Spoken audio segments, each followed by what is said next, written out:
بسم اللہ الرحمن الرحیم۔ ناول محبت کی ضمانت، مصنفہ ثنا سفیان خان، قسط نمبر 13۔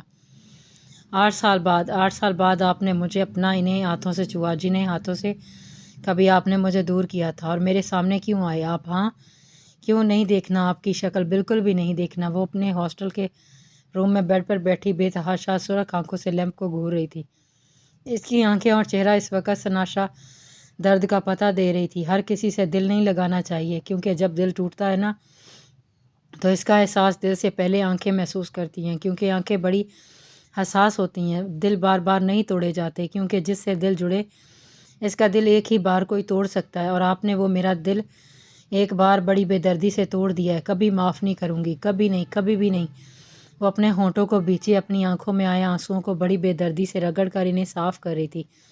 وہ اٹھ کر اب اس کے کوٹ کو اپنے ہاتھوں میں بیچے خونخوار نظروں سے گھور رہی تھی، جیسے وہ صرف کوٹ نہ ہو بلکہ اس کے سامنے شاذر زاویار ہو۔ بہت برے ہیں آپ، بہت زیادہ۔ کسی کا دل دکھانا اور توڑنا تو آپ کے دائیں ہاتھ کا کھیل ہے۔ میں شدت سے دعا کروں گی کہ اب کبھی آپ کا مجھ سے سامنا نہ ہو۔ وہ اس کے اوٹ کے کالر کو اپنی مٹھیوں میں جھکڑتے اسے جیسے باور کروا رہی تھی۔ چہرہ رونے کی وجہ سے سرخ انگارا ہوا تھا۔ کوئی تھا جو اسے اس طرح کرتے ہوئے دیکھ کر بے اختیار شدت سے رویا تھا۔ وہ روم میں اس کے ساتھ ہی داخل ہوا تھا جب اس کا موبائل بجا۔ دین محمد کی کال تھی۔ سردار سائیں، کچھ لوگ آپ سے ملنے کے لیے آئے ہیں۔ وہ دین محمد کی بات سن کر فوراً دروازے کی سمت بڑھا تھا جب اس کی نظریں ماہم پر تھیں۔ وہ صوفے کے ساتھ زور آزمائی کر رہی تھی۔ وہ اسے ایسا کرتے ہوئے دیکھ کر حیران ہوا تھا۔ جب سے وہ حویلی میں آئی تھی تب سے وہ اس سے مخاطب نہیں ہوتی تھی، بلکہ پہلے کم از کم لڑائی ہی صحیح بات تو کر لیا کرتی تھی نا۔ وہ چلتا ہوا صوفے کے قریب آیا تھا جب وہ اس کو دیکھ کر ہانپتے ہوئے کھڑی ہوئی تھی۔ وہ آئیبرو چک کر اسے سوالیہ نظروں سے دیکھ رہا تھا، جیسے پوچھ رہا ہو کہ اس کے نیچے کون سا خزانہ ڈھونڈ رہی ہو۔ ہاں، مجھے کشتی کرنے کا شوق ہے نا، تو یہاں کوئی مجھے ملا نہیں تو میں نے سوچا صوفے سے ہی کشتی کر لیتی ہوں۔ مجھے اس طرح سے دیکھنے کی کوئی ضرورت نہیں ہے۔ سو کالڈ سردار سائیں، میں اب جو کچھ بھی کروں یہ یقین رکھیں کہ میں آپ کی رعایا میں شامل ہو چکی ہوں۔ آپ کی بات ماننا میری اولین ترجیح ہوگی۔ وہ دانتوں کو کچھ کچاتے ہوئے خود پر طنزیہ ہنسی ہنستے ہوئے اسے ساکت کر گئی تھی۔ وہ اس کے بار بار طنز کرنے پر بھی اگنور کرنے کی کوشش کرتا تھا۔ جب آپ کا غصہ ختم ہو جائے گا نہ تب آپ سے بات ہو سکتی ہے۔ اچھا، چلتا ہوں، کچھ لوگ ہیں جن سے ملاقات کرنی ہے۔ آپ سو جائیے گا، شب بخیر۔ وہ پرسکون سا اس کی طرف بڑھتے ہوئے اس کے قریب پہنچ کر اس کی پیشانی پر اپنا مہکتا لمس چھوڑا تھا اور پھر بنا روکے وہاں سے نکلتا چلا گیا تھا۔ وہ انجانے کتنے ہی پل ونکوں کی طرح اس کے پیچھے دیکھتا ہوئے اس کی جرأت پر واقعی حیران ہو گئی تھی۔ کچھ پل بعد وہ اپنی پیشانی کو رگڑ کر اس کے لمس کو مٹانے کی کوشش کر رہی تھی۔ وہ مردان خانے کی طرف بڑھا تھا جہاں سب لوگ بیٹھے اس ہی کا انتظار کر رہے تھے۔ سردار سائیں، یہ ہمارے علاقے کے لوگ ہیں جو بڑی تعداد میں موجود ہیں۔ کل کی پنچایت سے پہلے آپ سے کچھ کہنے کے لیے حاضر ہوئے ہیں۔ دین محمد اس کے ساتھ ہی چلتے ہوئے مردان خانے میں داخل ہوا تھا۔ سلام سردار سائیں۔ وہاں سبھی لوگ اس کو دیکھتے ہی اٹھ کر کھڑے ہوتے سلامتی بھیجی تھی۔ وہ گردن کو جنشن دے کر انہیں بیٹھنے کا اشارہ دیتے خود انہی کے بیچ چارپائی پر بیٹھ گیا تھا۔ بتائیں، میں آپ کے کیا کام کر سکتا ہوں؟ وہ بڑی محبت سے ان کے بیچ بیٹھ کر پوچھ رہا تھا۔ بھلا یہ اندازہ کسی کو اپنی طرف منہ نہ لے، ایسا ہو ہی نہیں سکتا تھا۔ وہاں بیٹھے سبھی لوگوں کا دل اپنے سردار سائیں کے اس انداز کو دیکھتے ہوئے اللہ کا شکر ادا کر رہے تھے۔ سردار سائیں، آپ کے پاس بڑی امید لے کر حاضر ہوئے۔ ایک بزرگ کھڑے ہوتے ہوئے اسے امید سے دیکھ رہے تھے، اور اب میں آپ کی امیدوں پر پورا اترنے کی کوشش کروں گا۔ وہ ان کا ہاتھ پکڑ کر بٹھاتے ہوئے عقیدت سے ان کے سامنے کھڑا ہوا تھا۔ وہیں سبھی لوگ اس کی ادا پر سرشار ہوئے تھے، اور ہونا بھی چاہیے تھا، کیونکہ بھلے ایسے سردار سائیں ہر کسی کو تھوڑی ملتے ہیں۔ سردار سائیں، ہم شاہ پور کے پاس والے گاؤں سے تعلق رکھتے ہیں۔ آپ تو جانتے ہی ہمارے پاس کے 3 گاؤں میں کھیتی نہیں ہو پاتی، کیونکہ پانی کی وجہ سے زمین بنجر ہو گئی ہے۔ ہم اپنے بچوں کو پالنے پوسنے کے لیے محنت کش طبقے سے تعلق رکھتے ہیں۔ وہ بزرگ گردن جھکائے ہوئے اپنی بات رکھ رہے تھے۔ وہاں بیٹھا سارا مجمع خاموشی اختیار کیے سن رہا تھا۔ ہم زمیندار عبدالخالق کے کھیتوں میں کام کرتے ہیں، لیکن وہ ہمیں ہماری پوری مزدوری بھی نہیں دیتا، لیکن ہم پھر بھی اس کے یہاں کام کرتے ہیں۔ سردار سائیں، اب وہ کہہ رہا ہے ہم اپنے 8 سال سے اوپر کے بچوں کا تعلیم دینے کی بجائے اس کے کھیتوں پر بھیجے کام کرنے کے لیے۔ ان کی بات سن کر غصے سے مٹھیاں بھیج گئی تھیں۔ ہم تو مزدوری کر ہی رہے ہیں، لیکن کیا ہمارے بچوں کا تعلیم پر کوئی حق نہیں ہے؟ سردار سائیں، جب ہم نے آواز اٹھائی تو وہ کام سے نکالنے کی دھمکی دینے لگا۔ ہمیں کچھ سمجھ نہیں آ رہا ہے کہ ہم کیا کریں۔ ہاں، اس لیے ہم آپ کے پاس آئے ہیں۔ اب آپ ہی ہماری مدد کر سکتے ہیں۔ وہ اپنے لاچار سے آنسوؤں کو صاف کرتے ہوئے خاموش ہو گئے تھے۔ آپ سبھی لوگوں کو پریشان ہونے کی کوئی ضرورت نہیں ہے۔ سردار اون عباس جعفری نہ ہی آپ پر ظلم ہوتے دیکھ سکتا ہے اور نہ ہی آپ پر کسی کو ظلم کرنے دے سکتا ہے۔ کل پنچایت میں فیصلہ ہوگا اور پریشان نہ ہوں، آپ کے حق میں فیصلہ ہوگا۔ یہ آپ سے سردار اون عباس جعفری کا وعدہ ہے۔ آپ سبھی لوگ اپنے گھروں کو جائیں، لیکن یہ بات اپنے ذہن نشین کر لیں کہ سردار اون عباس جعفری ہمیشہ آپ کے ساتھ کھڑا ہے۔ اس کی بھاری گمگیر آواز اور اس کی باتیں ہر ایک کو اپنا گرویدہ بنا لیا تھا۔ اور ہاں، اگر کبھی بھی آپ کو کوئی بھی پریشانی ہو، آپ بلا جھجک مجھ تک پہنچ سکتے ہیں، وہ اپنے مخصوص گمگیر آواز میں کہتے ہوئے اٹھ کر کھڑا ہوتا ہوا تھا۔ اس کے ساتھ ہی سبھی لوگ کھڑے ہوئے تھے۔ چلتے ہیں سردار سائیں، سبھی اسے دعائیں دیتے ہوئے سے مل کر گاؤں کو لوٹ گئے تھے اور وہیں بیٹھا سوچوں میں گم ہوا تھا۔ جب دین محمد کے ساتھ آغا جان بھی آ کر وہیں بیٹھے تھے۔ اون بیٹا کیا سوچ رہے ہو؟ انیس جعفری اس کے کندھے کو تھپتھپاتے ہوئے اس سے مخاطب ہوئے تھے۔ آغا جان، میں سوچ رہا ہوں لوگ اپنی سطح سے کتنا گر جاتے ہیں اور یہ نظروں سے گرنا ایسا ہے، پھر آپ کبھی ان نظروں میں سرخرو نہیں ہو سکتے۔ وہ غیر مرئی نقطے پر اپنی نظریں مذوکرو کیے ہوئے کسی اور ہی دنیا میں پہنچا تھا۔ چہرے پر سوچ کی لکیریں صاف جھلک رہی تھیں۔ بالکل درست فرمایا آپ نے، لیکن کیا کہہ سکتے ہیں؟ عبدالخالق کے ہر ایک قدم پر نظر رکھو۔ معلوم نہیں کیوں مجھے آج کل بڑی بے چینی ہو رہی ہے۔ اب مجھ میں کسی اور کو اپنے کو کھونے کی ہمت نہیں ہے۔ وہ بہت بے چین لگ رہے تھے اور ان کی بے چینی ان کی باتوں سے صاف ظاہر ہو رہی تھی۔ آغا جان، آپ پریشان نہ ہو، اللہ سب بہتر کرے گا، کیونکہ وہ سب سے بہترین کارساز ہے۔ اور انہیں تسلی دے کر انہیں لیے اندر کی جانب بڑھا تھا۔ انہیں ان کے روم تک چھوڑ کر خود گیسٹ روم میں داخل ہوا تھا۔ دین محمد ان کے ساتھ ہی تھا۔ دین محمد، آج ہم شہر جانے سے تو رہے، لیکن ہاں، تم وہاں کی سیکیورٹی سخت کر دو۔ اس کو ایک خروچ بھی آئی تو میں عبدالخالق کو وہیں گاڑ دوں گا۔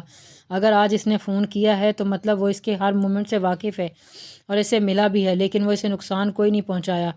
یہ سمجھ سے بالا تر ہے۔ وہ بھی کافی حد تک پریشان تھا، لیکن وہ ظاہر نہیں کرنا چاہتا تھا۔ سردار سائیں، جتنا خطرہ ان کو ہے اتنا ہی خطرہ سردانی سائی کو بھی ہلاک ہے۔ وہ بھی پرسوچ انداز میں اس کا نقطہ نظر دوسری جانب کروا رہا تھا۔ بالکل درست فرمایا تم نے۔ فی الحال کے لیے تم جمیلہ سے کہو کہ ہمیشہ ان کے ساتھ ساتھ رہیں، اور باقی کا میں دیکھ لوں گا۔ اگر میری سردارنی سائیں پر ایک رونچ بھی آئی تو میں آگ لگا دوں گا۔ وہ اٹھ کر کھڑا ہوا تھا۔ اس کی بات دین محمد نے اصابت میں سارے گردن ہلاتے ہوئے ساتھ ہی اٹھ کر کھڑے ہوا تھا۔ اس وقت اس کی شدت پسندی بس دیکھنے لائق تھی۔ سردار سائیں، اماں سائیں آپ کو یاد کر رہی ہیں۔ وہ اماں انکسی کی طرف دیکھتے ہوئے مسکرا رہا تھا، جب اسے بے اختیار اپنی ماں کی بات یاد آئی تھی۔ اور ہاں، زیادہ دن ہو گئے ہیں، اس بار انشاءاللہ کل صبح میں آؤں گا ان سے ملنے کے لیے۔ وہ بھی مسکرایا تھا۔ پھر وہ اندرونی حصے کی طرف روانہ ہوا تھا۔ اپنے پاپڑ کے ٹکڑے کو دیکھنے کے بعد وہ اپنے روم کی طرف بڑھا تھا۔ اس وقت رات کا 1 بج رہا تھا۔ ہر طرف ہو کا عالم تھا۔ وہ دروازہ کھول کر اندر داخل ہوا۔ روم میں ہر طرف اندھیرا پھیلا ہوا تھا۔ وہ دھیرے سے دروازہ بند کرتے ہوئے الماری کی طرف بڑھا تھا، جب اس کا پیر کسی چیز میں پھنسا تھا۔ وہ گرتے گرتے بچا تھا۔ اندھیرے کے باعث وہ نہیں دیکھ سکا۔ اپنی موبائل کی ٹارچ آن کرتے ہوئے اس کی طرف تھی جب اس کی نظر اپنی خونخوار شیرنی پر پڑی تھی، جو فرش پر پہلے دن کی طرح بستر لگا کر مزے سے نیند کی آغوش میں اتری ہوئی تھی۔ اس کے میٹرس میں اس کا پاؤں الجھا تھا۔ وہ اسے کل بھی فرش پر سوتے دیکھ کر حیران ہوا تھا۔ آج بھی وہ سمجھ نہیں پا رہا تھا آخر اتنے بڑے بیڈ اور صوفے کے ہوتے ہوئے فرش پر کیوں سو رہی ہے۔ وہ اسی طرح الماری تک پہنچ کر اپنے کپڑے نکالتے واش روم کی طرف بڑھا تھا۔ 10 منٹ بعد وہ شاور لے کر وضو کر کے اسٹڈی روم میں داخل ہوا تھا تہجد کی نماز کے لیے۔ وہ سو رہی تھی۔ اسے کچھ عجیب محسوس ہوا، جیسے انجانے کتنی آوازیں آ رہی ہوں۔ وہ نیند میں ہی اپنے سر کو ادھر ادھر کر رہی تھی۔ وہ نماز کے بعد سونے کی غرض سے روم میں داخل ہوا تو اس کو کچھ بڑبڑاتے ہوئے اور سر کو ادھر ادھر کرتے ہوئے دیکھ کر وہ بے اختیار اس کے پاس ہی فرش پر بیٹھ کر اس کے سر پر ہاتھ رکھ کر سہلانے لگا تھا، جیسے اسے یقین دلا رہا ہو کہ میں تمہارے ساتھ ہوں۔ وہ پرسکون ہو بھی گئی تھی۔ انجانے کتنے دیر تک وہ اس منموہنے چہرے کے ہر نقش کو محبت پاش نظروں سے دیکھتا رہا تھا۔ پھر اٹھ کر اپنا بلینکٹ اور تکیہ لے کر اس کے پاس رکھتے وہ وہیں لیٹتے ہوئے اس کی طرف کروٹ لی تھی۔ سانولا ہلکا گلابی چہرہ، چھوٹی سی ناک، کھڑی ناک، لیکن سب سے خاص گالوں پر پڑتے ننھے گھڑے، جو بچپن میں تو دیکھا تھا لیکن وہ اب تک اسے کہیں نہیں دکھا تھا، اور گلابی شنگرافی کٹیلے ہونٹ، خوبصورت آنکھیں جن پر جھکی ہوئی بڑی بڑی پلکیں جو اس وقت بند تھیں۔ ان کی بےتاب نظریں اپنی سردارنی سائیں کے چہرے کا طواف کر رہی تھیں۔ وہ اپنے دل کو ڈپٹتے ہوئے گستاخی کرنے سے روک رہا تھا، کیونکہ پہلے ہی اس نے سے بدظن تھی اور تھوڑا سا جھکتے ہوئے اس کے بالوں پر اپنے لب رکھے تھے۔ پھر اس کی AC کی کولنگ بڑھاتے ہوئے خود بھی آنکھیں بند کر دیا تھا، کیونکہ صبح ایک بہت اہم پنچایت تھی۔ صبح اس کی آنکھ کھلی تو وہ اپنے بازوؤں پر کسی کے لمس کو محسوس کرتے پہلے تو حیران ہوا تھا، پھر اپنی نظریں گھما کر مسکراتے ہوئے اس کی طرف دیکھا تھا، جو اس ہی کے تکیے پر سر رکھے اس کے بازوؤں میں اپنے ہاتھ ڈالے بڑے سکون سے سو رہی تھی۔ وہ اپنی مسکراہٹ روکتے ہوئے اسے محبت پاش نظروں سے دیکھ رہا تھا۔ یہ میری زندگی کی سب سے خوبصورت اور روپیلی صبح ہے، میں دعا کروں گا ایسی صبح اور شام اللہ مجھے ہمیشہ نصیب کرے۔ وہ دل میں اس سے مخاطب ہوتے ہوئے دعا مانگی تھی، اور دعائیں تو بس دل میں کہہ دینے سے ہی عرش تک پہنچ جاتی ہیں۔ وہ رب العزت ہماری دل اور نیت دیکھتا ہے۔ وہ اس کی نظروں کا ارتکاز تھا جس سے وہ کسمساتے ہوئے آنکھیں کھولنے پر مجبور ہو گئی تھی۔ اسے آنکھیں کھولتے دیکھ کر وہ آنکھیں بند کر چکا تھا، ہلکی سی آنکھوں کی جرجری سے اس کے تاثرات دیکھنے کا خواہش مند تھا۔ وہ اپنی آنکھیں بمشکل کھولتے ہوئے اپنی نظریں اٹھائی تھیں، جب اپنے قریب ترین اس کے چہرے کو دیکھتے ہوئے وہ ٹھٹری تھی۔ آنکھیں بے اختیار حیرت کی زیادتی سے واں ہوئی تھیں۔ وہ ہونکوں کی طرح منہ کھولے انکشش پل اسے دیکھتی رہ گئی تھی۔ لال سرخ چہرہ، خوبصورت کھڑی ناک، کشیدہ پیشانی جس پر بورے بکھرے ہوئے بال تھے، بڑے بڑے گلابی ہونٹ جو اس وقت آپس میں پیوست تھے، بری داڑھی جو اسے بے حد خوبرو بنا رہی تھی۔ اس نے ناگواری سے اپنا منہ پھیر لیا تھا، وہ اٹھنا چاہ رہی تھی جب اسے اپنے ہاتھوں کا لمس کسی اور کے بازو پر محسوس ہوا۔ وہ حیرت کی زیادتی سے آنکھیں پھاڑے اسے اپنے ہاتھوں کو دیکھ رہی تھی جو اس کے بازوؤں میں تھا۔ وہ جھٹکے سے اس کے بازوؤں کو چھوڑتے ہوئے اپنے تاثرات چھپاتے لال سرخ چہرہ لیے واش روم میں بند ہو گئی تھی۔ وہ اسے اس طرح خود کو جھٹک کر دور ہوتے دیکھ کر بے چینی ہوا تھا۔ کیا وہ سچ میں اس کے لیے کوئی معنی نہیں رکھتا تھا جو وہ اس کو اس طرح سے جھٹک سکتی ہے؟ وہ سوچوں میں گم اٹھ کر اپنے روم سے نکلتے حمزہ کے روم کی طرف بڑھا تھا۔ وہ اس کی آنکھوں میں اپنے لیے بیزاریت نہیں دیکھ پا رہا تھا۔ وہیں سے تیار ہو کر پنچایت کے لیے صبح سویرے ہی نکل گیا تھا۔ وہ صبح ہی صبح نکسی کی طرف روانہ ہوا تھا۔ اندر قدم رکھتے وہ مسکرایا تھا، آپ کو کیسے معلوم ہو جاتا ہے کہ میں آ رہا ہوں اماں سائیں؟ وہ انہیں دروازے کو پکڑ کر دیکھ کر مسکراتے ہوئے ان کے سامنے ہلکا سا جھکا۔ وہ اس کے سر پر ہاتھ پھیر کر دعائیں دینے کے بعد اپنے ساتھ لیے اندر بڑھی تھیں۔ آپ کے قدموں کی آہٹ سے سردار سائیں، وہ اس کی بات سن کر مسکرانے لگی تھی۔ اماں سائیں آپ مجھے سردار سائیں تو نہ کہا کریں۔ وہ شکوہ کر رہا تھا، اور یہ وہ شکوہ تھا جو اس کے بچپن سے سنتے آ رہے تھے۔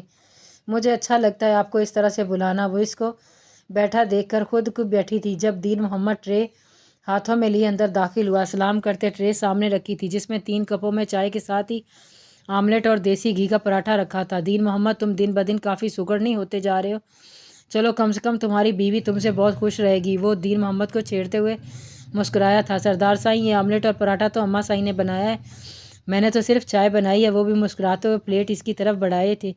اللہ کے کرم سے آپ تو گھر والے ہو گئے۔ سردارنی سائیں آپ بہت ہی پیاری تھی بچپن میں، اب تو اور بھی زیادہ پیاری ہو گئی ہوں گی۔ وہ پلیٹ میں آملیٹ نکالتے ہوئے ان کو دیکھ کر ماہم کو یاد کر رہی تھیں۔ جی بالکل، میں کسی دن لے کر آؤں گا آپ سے ملوانے کے لیے۔ وہ ایک لقمہ منہ میں ڈال کر اس سے مخاطب ہوا تھا۔ ارے نہیں بیٹا، میں خود ان سے ملنے آؤں گی کسی دن، آپ کو پریشان ہونے کی ضرورت نہیں ہے۔ ہاں ذرا آپ ان سے کہیں کہ جیسے یہ ہر بات بنا ماں کے کہے پوری کرتے ہیں ویسے ہی میری خواہش پوری کریں۔ وہ اس سے بات کرتے ہوئے فوراً دین محمد کی طرف رخ موڑ گئی تھی، جسے سنتے ہی دین محمد مسکرایا تھا، لیکن اس کی آنکھوں میں درد ہلکورے لے رہا تھا جسے وہ چھپانے کے لیے اپنے چہرے کو جھکا گیا تھا۔ اون اس کے چہرے کی طرف ہی دیکھتے ہوئے اپنے ہونٹوں کو بیچ گیا تھا۔ وہ سمجھ کر بھی اس وقت انجان سا بنا تھا، لیکن اپنے بچپن کے اس ساتھی کے درد کا علاج بھی وہ ڈھونڈ چکا تھا، بس صحیح وقت کا انتظار تھا۔